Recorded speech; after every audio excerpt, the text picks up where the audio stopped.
All right, thank you. And I hope some of you can still hear me. Chat it to me if you can. I'm going to go back to the other screen in a moment. Okay.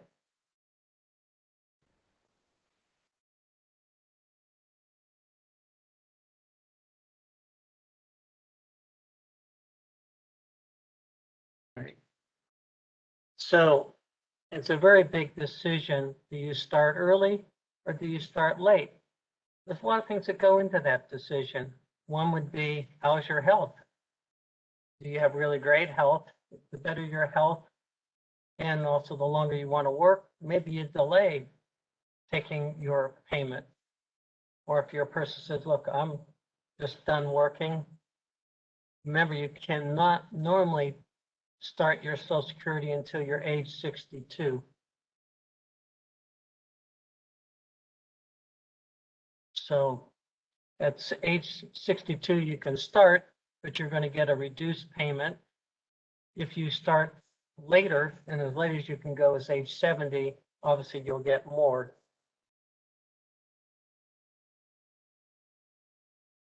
And my screen stopped. All right, and I apologize for that. Bring up the screen and make sure this thing's sharing.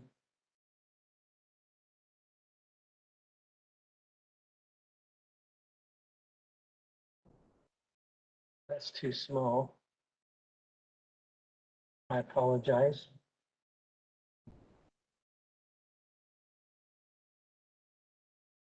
I had this on and that seemed like it was working before. It doesn't want to go to the next screen.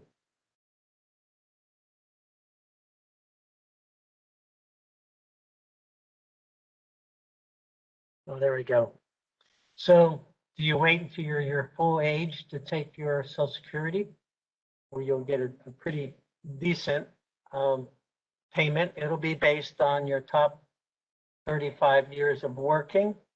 If you haven't worked 35 years, then you'll get zeros in there on your average when they figure out the calculation for what your benefit's going to be. Of course, if you go longer to age 70, you'll get a larger payment. And again, earlier, like I said, if you take your payment at age 62.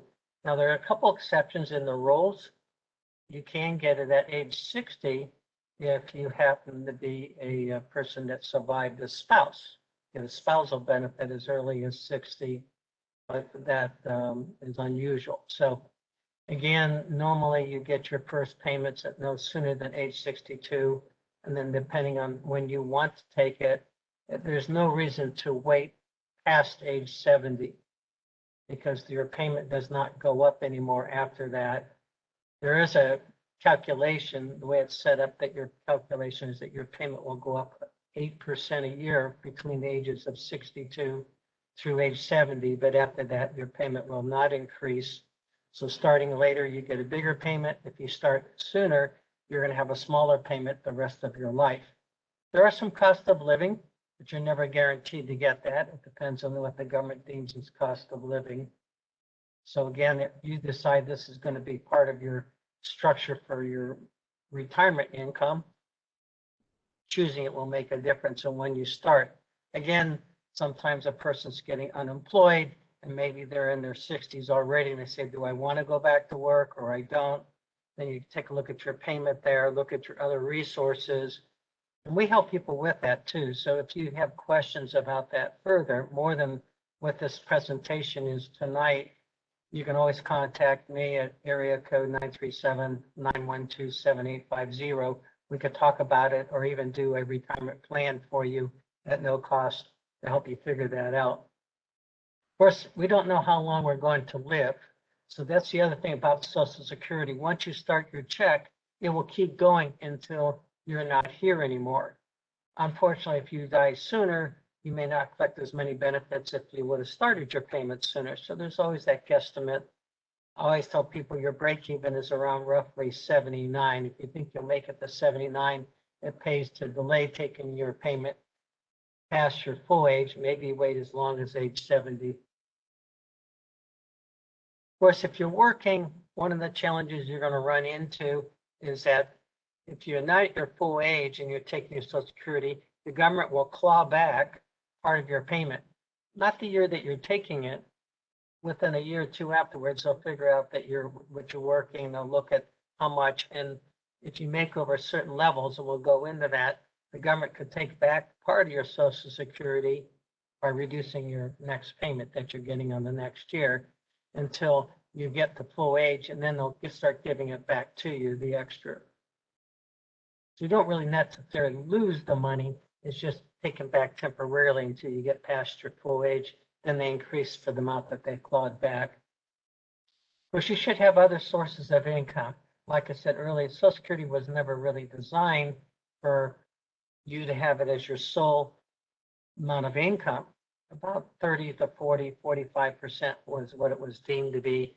Then you would have other resources. Sometimes we call it the tripod effect, or where you would have maybe money in savings and money in a retirement plan, like a 401k, a 403b, or a thrift savings plan, or a 457 plan.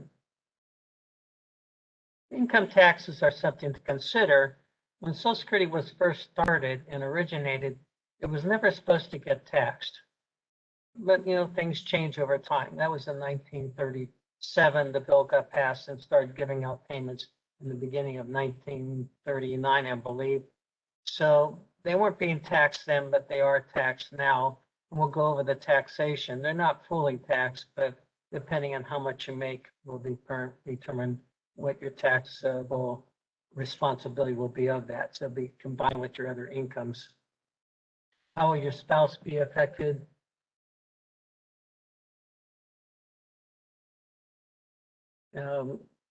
Again, you should consider your spouse in this, because if in fact that you pass first, and maybe if you have the larger payment, maybe you want to make sure that goes to your spouse. We'll talk more about that. But how do you figure out the first part, that what's called your FRA, or the full retirement age? Well, it's a calculation when you start your full age, depending on the year that you were born. If you were born before 1954, then your full age was at age 66. Just so you know, until that got changed under the Reagan administration, the full age was actually age 65. And as you can see on the screen, every so many years later, you wind up having a full age that's a later date. So if you happen to be born in after 1960, then your full age is 67. They didn't keep incrementing it. Now there's some talk in Congress where they may very well start changing that, so we go up to age at least 69 or age 70 for full retirement, but that hasn't been passed yet. How is your benefit calculated? We mentioned just a little bit earlier, it takes your top 35 years. So if you work 40 years, they're going to take your best 35. If you work 45 years, they'll take your best 35. What happens if you only work 30, as I mentioned before, then you get a bunch of zeros on the others, and that would affect what your payment's going to be. How much could you receive? This is just an example. You can start as age 62. And you can see in this hypothetical example, a person would get definitely a smaller payment by starting sooner. When it was first designed, it was designed to give you about the same number of dollars no matter when you started, because I figured people would die at a certain age and you would only collect so much. So that's why you see that buildup. But unfortunately, over all the years, and maybe fortunately for you, is that they never changed the age, which was the break-even age on that, which we have attained higher ages than we have before, which means now delaying getting your payment is a better deal. Now, you'll wind up by, if you think you're going to live to at least 79, you'll wind up by delaying your payment, waiting years until you're at closer to 70, you'll collect a lot more money than if you started sooner. But if you don't think you're going to live to 79, I would encourage you to start pretty quickly on taking your payment. Here a tax illustration, as you can see in this illustration, that's age 62, it's $1,400. At age 67, $2,000. Again, that's just example for somebody. Some people would have much larger amounts than that. Others may have smaller than that. We're going to see another example again about waiting. if you were to wait, you see that that 2,000 at 67, if you wait until you're 70, well, that goes up another 400 and some dollars a month. For some retirees, the difference of 400 or 500 a month makes a difference of maybe travel, doing other hobbies and things that they enjoy, or if they didn't have it, not doing those things. The next example is going to show you how it all links together. So like I said earlier, Social Security, you could start as soon as 62, but if you're working and you really don't need the money and you think you're going to live at least in your late 70s, I would suggest that you maybe delay taking it. There's no need having money clawed back from you or just having that money taxed. Because remember, Social Security is taxed now, even though many years ago it was not. So that would just be bringing in more money that will get taxed. So you're not going to get to keep all that payment anyhow. We'll go into some of the other limitations of how much you can make a year and not have to give back some of that Social Security. As you can see, there's a big difference, $1,400 a month, or if you wait 8 years, it's $2,400 a month, $1,000 a month difference. Okay, how long would your retirement last? No one knows. No one knows how long anyone's going to really live. Some people die prematurely, others live up into their 90s and hundreds. But according to the statistics out there, they're saying that 1 in 3 retirees will be at least 90, maybe more. These numbers could really change in the future as medicine and other sciences help us, age differently and take care of some of the maladies that we have. So you may live a lot longer than you think. So taking that payment, it's going to be important when you start it for the dollar amount that you're going to get. Do you plan to continue working? We already mentioned that a little bit. Working while you're at retirement age, some benefits. Of course, obviously, you're building up still resources for your retirement later when you finally retire. Or if you're still working part-time, that's going to help you paying the bills. So what do? Do you start your Social Security still, or do you wait? That really just depends on each individual. There's no one right answer. Of course, if you earn too much on your job, you may be giving back, like we said earlier, part of that benefit. So it doesn't really make sense to get something if you're going to give some of it back, if you think you're going to live for a while. Now, on the other side, you say, Bob, my health is so bad, I might only be around a few years. Then I would say, collect your Social Security, don't worry about the taxes, enjoy what you can, because you put money in that system, and so did your employer. So you've earned that benefit. And if you think you're not going to be around a lot, you want to take it. Unfortunately, you can't pass it on to your kids or anything. Your spouse may be able to get your benefit depending on their age, but then they're not going to be able to get their benefit. Only one gets their benefit when one's gone. Okay, let's talk more about some of these things. How does working really affect everything? Well, again, the limit last year, and unfortunately my illustration is not for 2021, but you can make about $18,500 before you start losing $1 for every $2 over that. So say it was $18,500 and you made another $1,500, well, you might give back $700 of your Social Security. So you get the idea. The more that you make before your full age retirement, the more you're going to give back if you're up over those levels. Now, if you said, look, Bob, I'm happy. I want to get my Social Security, and I tell my employer I'm only want to make up to $18,000 a year because that gives me plenty, then that's great. And that's great. Other things to think about too, when you do get the full age, it's not really until the following year that you get a big break. But during that full age year, only $1 for every 3, so your limit's much higher. Of course, for 2021, that number is actually higher than 48.6. So we'll call it maybe 49,000, maybe 500. But if you make more than that, then part of your Social Security on the following year is going to be clawed back. But don't worry, once you pass the full age, the government will give you back some of that extra period over a period of time, so you will get it back. Again, the logic is if you really don't need it, why be paying taxes on it in the meantime? Let it, be deferred. Again, at full age, your earnings are not going to be, and none of the Social Security gets clawed back. So that means that all of it you get. We didn't talk about it being taxed, though. That's a whole other story than being clawed back. For taxes, that's a different story. And depending on your income level, we're about to go into that, how much of those Social Security benefits will be taken back by the government in form of a tax. We all know we have income taxes.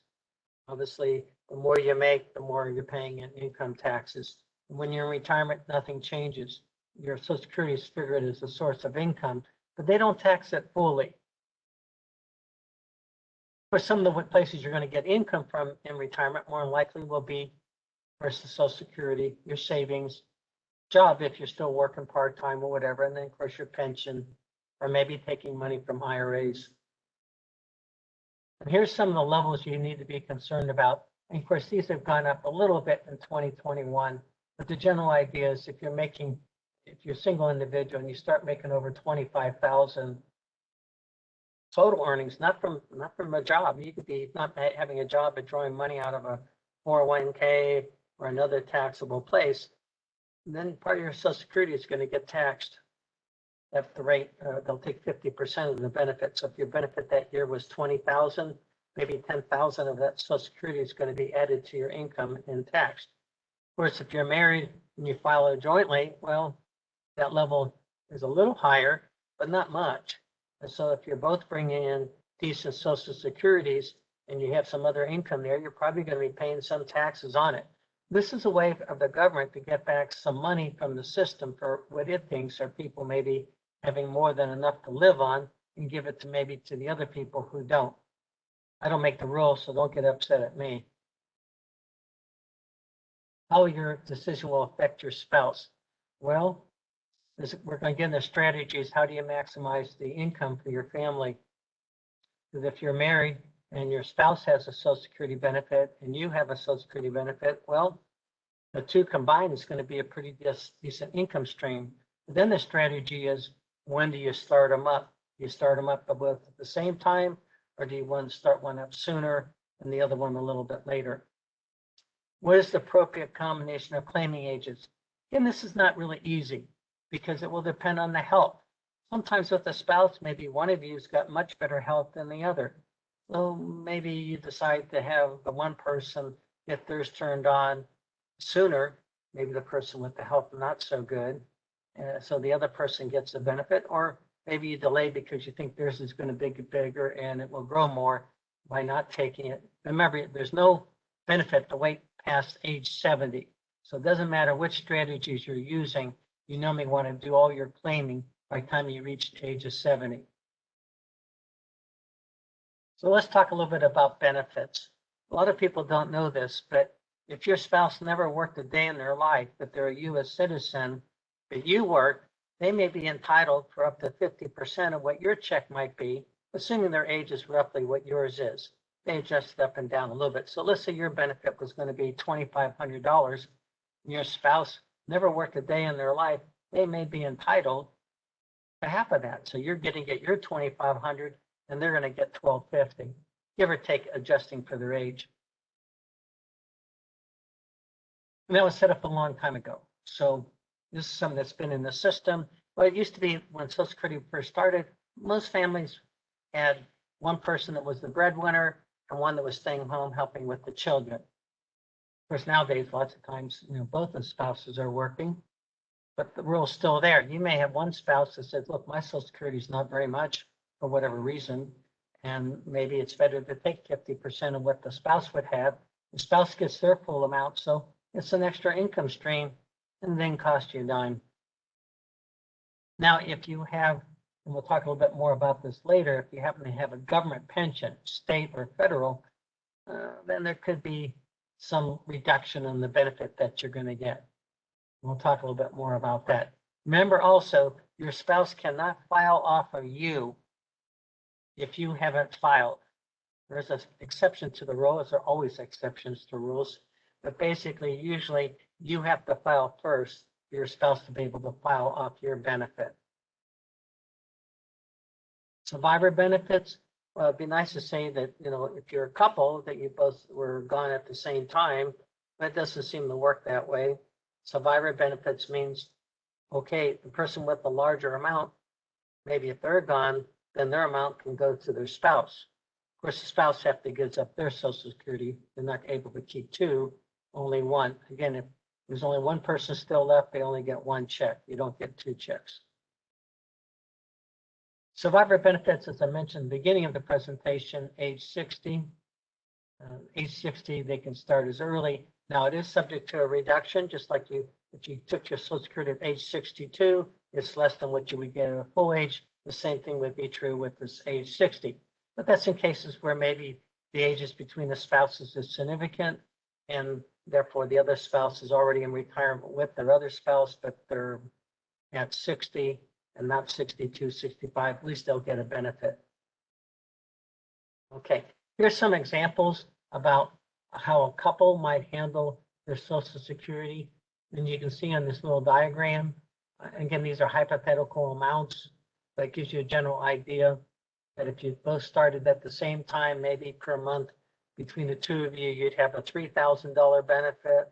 Whereas by waiting later, maybe that benefit is $5,400. And understand these numbers would probably get adjusted by the cost of living. So the differences could even be greater than this by waiting. But again, there's a lot of factors that come into this. So I'm not telling you that, hey, you should take your benefit later. Maybe it's appropriate to take it early. And plus, if your benefits are very small, because maybe you're getting a pension from the state or the federal government and your Social Security is not going to be that meaningful, maybe they take the benefit sooner and Social Security is not a big deal. It's not going to hurt you. And you can see on the illustration, the difference is by waiting as a couple. Of course, one could take theirs sooner and the other could take theirs later. So there's a lot of ideas about that. We'll go into what's called restriction application. This would only be for you on here that were born before 1954. And if you haven't already been starting to draw your benefit, you have the potential to do restricted applications where you apply, then you hold on your application and your spouse can apply. For most of us, that's not going to happen, but there are a few people that can still get that benefit. And you want to check with your Social Security office to see if you qualify for it. But it might be a chance where one of you can start up the benefit early, be collecting money, and then they go on their own later on, and you wind up making some extra money that you wouldn't have got. Some people were using this strategy years ago with the difference, what could be $50,000 or $100,000 difference. But that's why they kind of did away with it. And they did away with that when Trump was in his first term. All right. What it does, it allows your spouse to collect the benefit. Then later on, they can turn theirs on. Again, that's not normally allowed if you're born after January of 1954. So you had being born in 1953 or later. Yeah, obviously, if you're much later, you're already at a point where you'd be collecting. So like I said, most of you probably can't qualify for that benefit. Let me give an example here about it. I'm not going to spend a lot of time on it. Like I said, if you're in that category right now where you were born before 1953 and you're not taking your benefit, it would definitely pay you to talk with your Social Security office. You might get some good ideas there to make out a little bit extra, but you're not going to have very many years to really do much because within a couple of years, you're going to have to turn on both of your benefits anyhow. All right. The other thing I would mention to you, I know there's some complications here. We talked a little bit about, do you get your benefits sooner or later? If you're a couple, one of you start yours sooner than later? If you're the person with the larger check, maybe you delay yours so it's a lot bigger. So if something does happen to you, your spouse is going to have a larger check. And there's a lot of different strategies you can look at. Also for taxes, if you're both still working, again, you might want to look at the taxes because if you're getting a benefit that's really going to be taxed a lot, you may as well maybe let it keep going on. But again, don't wait past 70. So there's things to do. Certainly, that's your choice. I'm happy to talk with you. Again, my number is area code 937-912-7850. You can talk with my admin as well. Her name is Shauna Schaefer, and her number is 937-912-7308.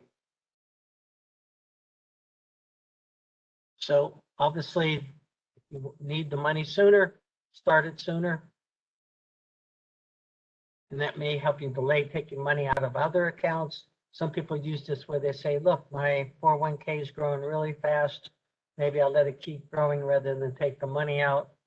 By the way, your 401ks, you don't have to take money out of them now until age 72. The law got changed about 2 years ago from age 70.5 to 72. So maybe say, look, I'd like to wait a little longer, let that keep growing, and I'll just take my Social Security now. And reasons to maybe decide to delay would be just the opposite. You want the higher payment.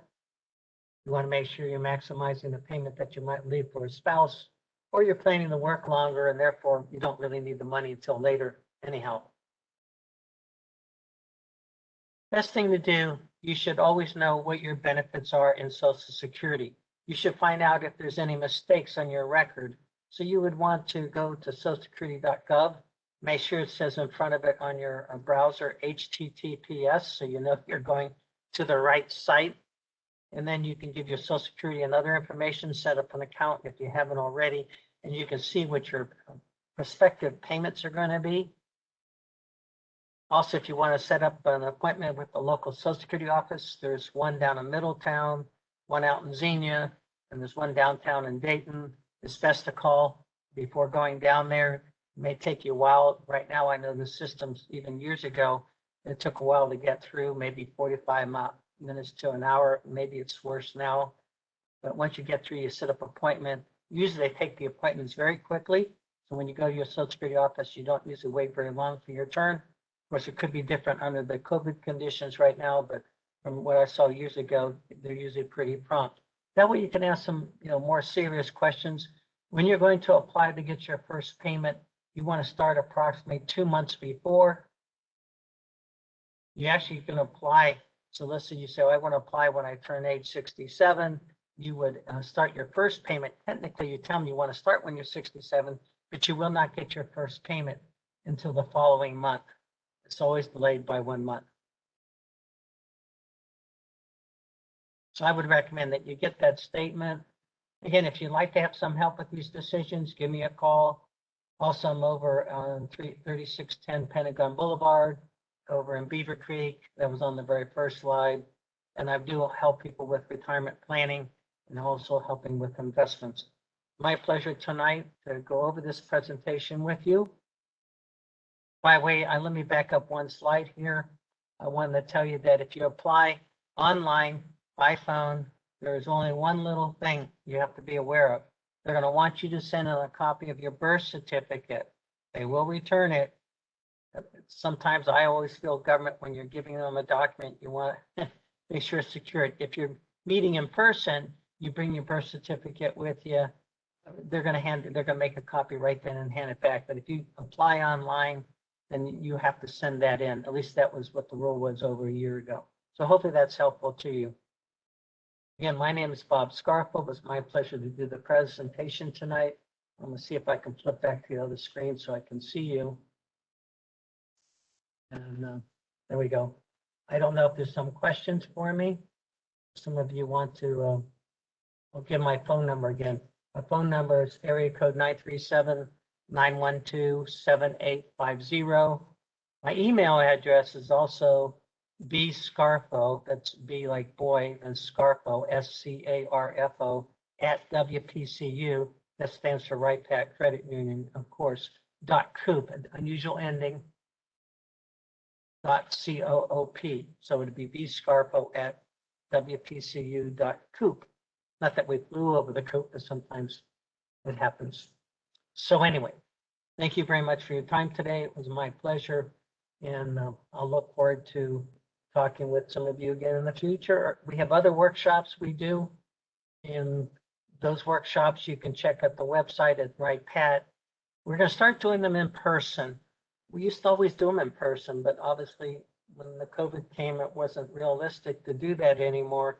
So you might take a look. Starting in September, we'll be doing these in person. And for me, I'm more comfortable doing these in person than, because I'm an older kind of guy, right? So with computers, young kids would love this, doing everything over the internet. But me, I kind of like doing stuff in person. So maybe I'll see you at one of those, or maybe I'll hear from one of you. If you need help with some of these questions and stuff.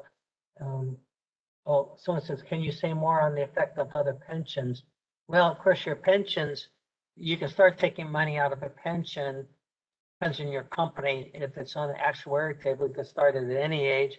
Most people don't normally start pensions before age 55. That won't affect you getting your Social Security later on, but again, most of the time you can't get your Social Security unless you're 62. By the way, there's an exception to getting Social Security if you're disabled. That's on the other side of Social Security. There's two like basic departments. One's disability and one is for your retirement side. You can get a disability Social Security benefit depending on what your disability is. And again, that normally will not affect your pensions either.